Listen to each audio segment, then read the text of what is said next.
تجارت اور سود میں کتنا فرق ہے؟ بال برابر فرق ہے.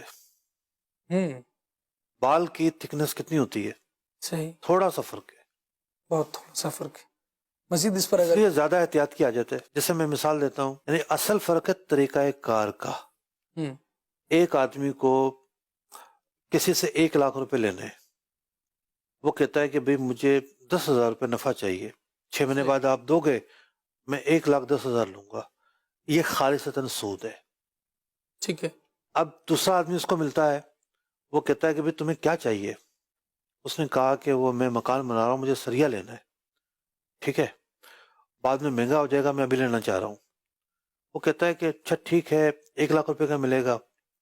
ایسا ہے کہ سریا میں خرید لیتا ہوں جا کے، اور تمہیں 1,10,000 میں بیچ دیتا ہوں. وہ سریا خرید کے قبضہ کرتا ہے اور 1,10,000 کا اسے بیچ دیتا ہے. صحیح. یہ تجارت ہے. ٹھیک ہے. وَأَحَلَّ اللَّهُ الْبَيْعَ وَحَرَّمَ الرِّبَا، اللہ تعالیٰ نے خرید و فروخت کو حلال قرار دیا ہے اور سود کو حرام قرار دیا ہے. نفع دونوں سے ملتا ہے، لیکن فرق ہے تو طریقہ کار کا فرق ہے.